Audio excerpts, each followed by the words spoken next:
Hello and welcome to this edition of Wineskins, a program that features reflections on the lives of the saints and sacred scriptures, along with information on topics and issues from a Catholic perspective. I'm Father Jim Korda. Wineskins is brought to you by the annual Diocesan Appeal, the Catholic Communication Campaign, and St. Paul's Catholic Books and Gifts, a division of the Society of St. Paul. On our show today, I will interview Bishop Bonnar on his Pastoral Letter. We will also look at the life of St. Katharine Drexel, as well as reflections on the readings for this Third Sunday of Lent. That and more coming up on Wineskins. In our current issue segment, we will welcome Guy Burney. With me again is Guy Burney, who is the Executive Director for the Community Initiative to Reduce Violence in the City of Youngstown. Welcome back to our show. Oh, thank you for having me. You know, I'm going to play devil's advocate, if you don't mind. Okay. When we talk about reducing violence in our cities, that presupposes that there's violence in our cities. Can we talk about violence and the degree, and what are we talking about? So violence has so many degrees, but remember, it never starts off as a gunshot. Mm-hmm. It always starts off as conflict. So whether that be in words, whether that be on social media, right? Those things escalate. And the only way to stop violence, there's a cycle, is that somebody has to change their response, right? Because if I keep the same response, the cycle will continue and it's going to come to a head. And so violence has so much to do with individuals and what's going on inside them. Mm-hmm. It's scary. And so we have to intervene and work with individuals to stop violence. True. Because at the end of the day, that's who pulls the trigger, or that's who makes the choice. Yeah. You know, it's interesting as you were talking, the one thing that comes to mind is that Jesus met people one-on-one. Yes. You know, he talked with people one-on-one. He had a relationship. And so I think having a relationship with somebody that's positive really helps in the long run when we're talking about reducing things that make up this violent world that we live in. I totally agree. Remember, violence is kind of generational. Sure. And I say that because the way we handle conflict comes from somewhere. It's a learned behavior. Mm-hmm. And so if the people who raised me or I was around all the time didn't handle it well, I probably don't handle it well. If they did, maybe I'm good at it. Until I learn a different way, we're going to keep getting the same results. And so teaching management of conflict is huge. But where does that come from? Again, that comes from my family and the people who I'm around. So that's why, again, we have to intervene in that sector. And how important is it for us to kind of look internally from time to time to say, okay, I'm doing these habits that are bad over and over again. How do I kind of stop those? So this introspective look into each of ourselves individually is really crucial in the way that we deal with our relationships. Again, I'm going to go back to my faith, Father, and say that we all have these issues. None of us are beyond handling conflict improperly. The way I personally depend on my faith to say, God, you have to help me with my anger, how I respond. Let's start again at home, to my children, to my wife, right? Because that, again, that's violence. Sure. And so I know through my faith, I can't do it by myself. Right.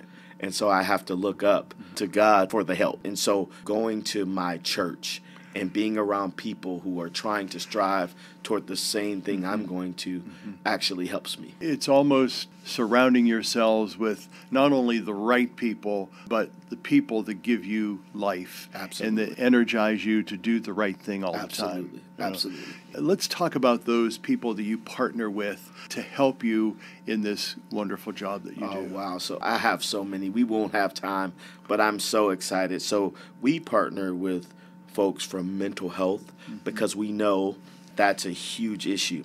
And people in specifically urban communities have a issue with looking at it. Violence is a problem because when you're in it so long, you become calloused and you believe that it's not affecting you. Sure. But the trauma is real, and every time someone dies near you, especially by violence, it affects you. Sure. And so what we've learned is that we have to go in with those type of mental health supports for families who have lost loved ones. You've watched the news, you've seen, we just did Hope for the Holidays, and we were being a blessing by giving gifts and joy, but more than that, we gave resources of grief counseling and connections so that the family could heal. Well, Guy Burney, Executive Director for Community Initiative to Reduce Violence in the City, especially here in Youngstown, we thank you so much for the work you do, for your ministry, for your presence, but also for those who you work with to bring about great things for our city and finally great things for our families. Absolutely. For Wineskins, I'm Father Jim Korda. The church celebrates the feast of Katharine Drexel on March 3rd. To tell us more is Rachel Hrbolich. She is from St. Mary and Joseph Church in Newton Falls. This Philadelphia heiress and founder of the Sisters of the Blessed Sacrament for Indians and Blacks was beatified in 1988. She was the daughter of a wealthy banker and was raised by a loving stepmother since her own mother died when Katharine was still an infant. She traveled extensively and was well educated.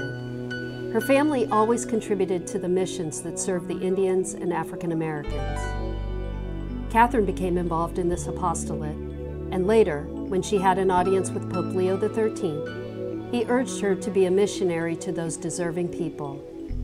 Katharine entered the novitiate of the Sisters of Mercy in Pittsburgh, and in 1891, she founded her own religious congregation.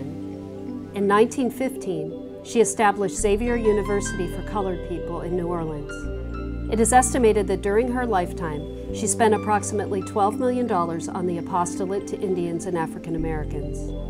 Coming as she did from the highest level of Philadelphia society, Katharine's total dedication to the needs of Indians and Blacks was made possible by her willingness to use the wealth of her inheritance for a good cause. She is an example of poverty of spirit and detachment from the goods of this world. Katharine Drexel is especially relevant to contemporary American society, in which unemployment, homelessness, and racial injustices are still a burden for the Native Americans and African Americans.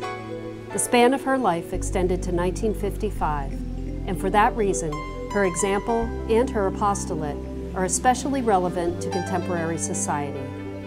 Hence, the petition in the opening prayer is significant. We ask God to enable us to work for justice among the poor and the oppressed. It is noteworthy that this prayer refers to the Eucharist as the focal point of unity in the Church. The opening prayer reads, "Ever-loving God, you called Blessed Katharine Drexel to teach the message of the Gospel and to bring the life of the Eucharist to the African American and Native American peoples. By her prayers and examples, enable us to work for justice among the poor and the oppressed, and keep us undivided in love in the Eucharistic community of your Church." St. Katharine Drexel was canonized on October 1st, 2000. Drexel's legacy lives on since she was declared a saint in the Jubilee year of 2000 by Pope St. John Paul II. At her canonization, St. John Paul II noted that Drexel's holy life serves as a timeless reminder that no greater treasure can be found in this world than in following Christ with an undivided heart and in using generously the gifts we have received for the service of others and for the building of a more just and fraternal world. For Wineskins, I'm Rachel Hrbolich. With me is Bishop David Bonnar. Welcome to our show. Thank you so much, Father Korda. It's great to be here. You know, when you first became our bishop in January of 2021, about 100 days later, you wrote a pastoral letter, and now, this past Pentecost 2023, you issued a second pastoral letter, and we're going to spend some time talking about that second letter right now. I want to remind the folks the title of it. It's Practicing Faith, Hope, and Love, Living the Virtues Together in Tough Times. There's really a lot of things for us to unpack in that title. But first, why did you issue a second pastoral letter? Well, first of all, I love to write, to be honest with you. But I think I just wanted to bring continuity to that first pastoral letter, and I think a bishop always needs to be in dialogue with his people. It also happened that the timing of this letter coincided with the 80th anniversary of the Diocese of Youngstown. And so anytime there's an anniversary, it's always an opportunity to reflect and to look back. And what I wanted to look back at is just the faith, the hope, and the love of so many who have walked before us, which is really a foundation for where we are today. What I like about your first pastoral letter and your second pastoral letter is that you are not afraid to confront things. You know, your first pastoral letter talked about confronting darkness using the light of Jesus Christ. And so, of course, this was out of the pandemic. You know, we were in the darkness of the pandemic. And now we're talking about living the virtues together in tough times. Realistically, we have to address those tough times. We can't sweep them under the rug and believe that they're not there. What are some of the tough times that people are going through that you're really addressing and you're lifting up? Well, I think, first of all, I just want to say something about reality. Pope Francis in The Joy of the Gospel speaks about reality, and he invites us to live in reality. And that's been a mantra for me as we deal with the situations in our parishes where we do not have necessarily the means for some of the mission, where we've had a multiplicity of church buildings. So I think that is one of the realities. This is not the same community that it was 20 or so years ago. There's also just the widespread economic impact of unemployment, of drugs, of violence. In the aftermath of the pandemic, we still don't know the impact, the full impact of the pandemic with all of its isolation and fear and anxiety, and just the whole idea of mental health. There's a lot of darkness. And I think when we experience those tough times, those dark moments, we draw, at least for people of faith, we draw on special virtues. And as you had pointed out, we draw upon these theological virtues of faith, hope, and love. Let's focus now on faith. You know, I like the term that faith as personal, communal, and active. So why do we need to have a personal faith? And first of all, faith in Jesus Christ. Well, faith is personal in as much as it involves a relationship with Jesus Christ. And as a relationship, it is a dynamic reality. It is something that is not meant to be stagnant, but is meant to be fed. It's not something we contain just to ourselves. Faith demands an expression. And faith is always enhanced by a communal sense. We go to Mass as individuals, but we gather as a community of believers. And there's a great strength we draw from knowing that we are not alone as we walk our faith journey, even though it can be very challenging and scary at times. You know, as you were talking, one thing that comes to mind is that when we gather as Catholics around the table of the Lord on the Lord's Day, that we do that together. We don't gather in isolation. You know, we may have our particular pew that we sit in, or we may have certain people that we talk to, but we're there together. We're there as the body of Christ, gathered around the altar to celebrate the Eucharist and the Word. And that communal aspect is really something that we have to always keep in mind, because if we don't, we lose that connectedness. We lose that, what I like, and the word that you use often is accompaniment. You know, if we don't have that, then we're kind of walking alone. And no one should be walking alone. We should walk together on this journey. And let's talk about faith as being active, because there's nothing worse than a faith that's just like sitting there getting dust. Why does faith need to be active? We know that when we leave Holy Mass, we're sent out. We're sent by the priest or the deacon to go and proclaim the gospel, to glorify God with our lives, to go in peace, to take the peace that we have received in the Word and Sacrament and share it with others. And Pope Francis has reminded us how important it is to go to the farthest corners of the world, to the peripheries. So faith is not meant to be possessed, it's meant to be shared. And it's almost a paradox. It grows by virtue of the fact that we open ourselves and extend ourselves to others and pass that on. One thing that I'd like us to kind of lift up is the faith that has been passed on for generations, but also more personally, faith that's been passed on through our own families, through our own grandparents and parents.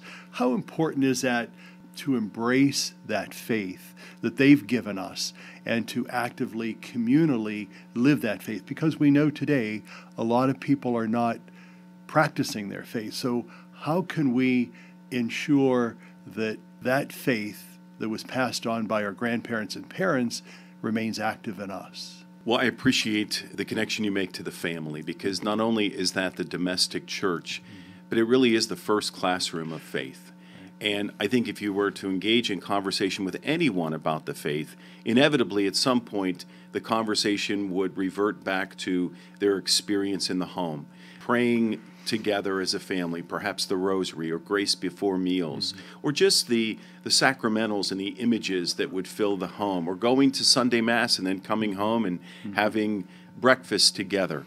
We need to find a way to really underline the importance of that even more in our society, because that's so foundational to the expression of our faith. Because, we go to Mass on Sunday, come home, and then as a family, we attempted to live out that faith the rest of the week in whatever ways that we were called to. And I think that's really what it's all about. The one thing that I'd like us to highlight is that sense of faith is something that we continue to nurture throughout our entire life. It's not just something that we got at baptism or just nurtured and helped along through our parents, but it's something we continue to develop and grow throughout our entire life until the day we die. Why do we need to continue to grow in faith? Because God wants the best of us. He wants us to be alive. He wants us to share His good news. And that involves a sense of maturity. Pope Francis makes reference to that in the Joy of the Gospel about how important it is for us to mature in the faith. And so we do that. We never fully arrive here in this life. We constantly need to be fed and led and grow in the faith. For Wineskins, I'm Father Jim Korda. For more information and to listen to Wineskins, visit the website catholicecho.org. Stay with us. We'll be back in a moment. The new Catholic Echo podcast will inform and entertain the faithful of the diocese by discussing various topics that are relevant in the Church today. Bishop David J. Bonnar begins the podcast with your host, Father Jim Korda, on the topic of the day, and then you'll hear from others with expertise on that topic. You can listen to the Catholic Echo podcast on Sundays at 6:30 a.m., on WHOT-FM 101, WYFM-FM 102.9, WQXK-FM 105.1, or catch it online by going to catholicecho.org/podcast. The Catholic Echo podcast is produced by the Communications Department of the Diocese of Youngstown. Wondering what happened to timely Catholic news in the Diocese of Youngstown? It's at catholicecho.org.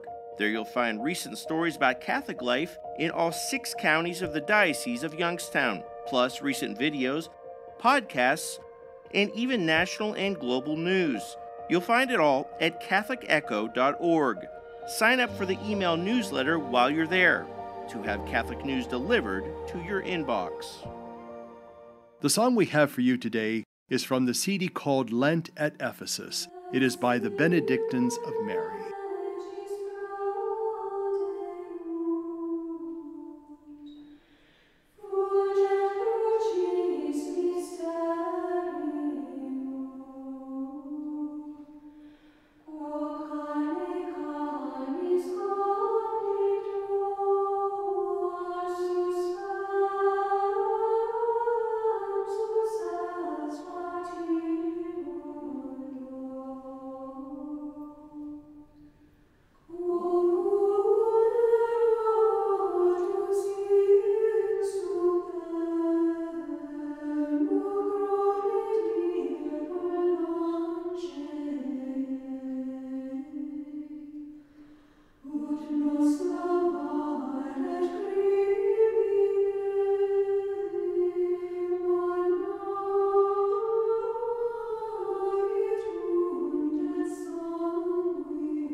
And to tell us about the scriptures for this Third Sunday of Lent is Father John Rovnak. He is parochial vicar at Holy Family Church in Poland and Holy Rosary Church in Lowville. In today's readings, we start off with a very familiar passage from the book of Exodus. It's Moses receiving the Ten Commandments from God and how those are supposed to guide the Israelites' lives. And if we fast forward to the gospel, we see Jesus driving the money changers and merchants out of the temple area. And we might think, why are these two even connected? But they are, because it's all about relationship. Relationship with each other, and especially relationship with God. The first 3 commandments that we have from the 10 Commandments are all about our relationship with God. As we know, the greatest commandment is love the Lord your God with all your heart, all your mind, all your soul, and all your strength. And then the second is love your neighbor as yourself. That's the entirety of the 10 Commandments in just those 2. Well, in loving God, we're not supposed to make him monetary. He's not something that we are supposed to profit from. And that's what was going on in the temple area. Jesus went in and he was filled with a righteous fury and he drove out all those people because their relationship with the temple was not the proper relationship they were to have. It was one for purely financial gain, and not one of love, not one of service, not even one of worship. It was purely financial, and that was a problem. And Jesus wanted to purify the temple in that sense. And when we look back at the 10 Commandments, we can see where he was coming from. They weren't loving the Lord your God. They weren't keeping the Sabbath day holy. They were not keeping even his name holy. They were profaning all of it. And that is why the zeal for his house consumed him. And we need to have that same type of relationship with God. We need to love God with all of our hearts, minds, souls. Everything we do should be directed to God, but especially on the Sabbath. That is the day we are called to set apart and to spend our time in prayer, reflection, and in a sense, even relaxation for God. Because we need that relationship. We need that communication. But it's not just the relationship with God that's important. As the 10 Commandments remind us, it's about our neighbors as well. Thou shalt not steal, kill, adultery, any of the other covetings, all of it. Those are all things to help us remain in right relationship with our neighbor as well. And so this Sunday is a reminder of our relationships first with God and then with each other, in how we are supposed to live and act throughout our lives. God is always supposed to come first, but our neighbor comes a very close second, and we need to always keep that in mind. We need to always bear witness to the love we have for each other. And we show this in different ways, in works of charity, acts of mercy, anything that we do as we're helping, whether it's taking food to a neighbor, just talking politely to them. Whatever it is, we are called to do it with love, with mercy, and with compassion. For Wineskins, I'm Father John Rovnak. The entrance examination to Jesus' School of Discipleship has only one question. Do you really mean to do business with me? If your answer is yes, he will open his whole heart to you, accept you gladly, and work with you forever. Wineskins is made possible through the annual Diocesan Appeal, the Catholic Communication Campaign, and St. Paul's Catholic Books and Gifts. The program is produced by the Roman Catholic Diocese of Youngstown. I'm Father Jim Korda, saying thank you for being with us. Have a blessed week.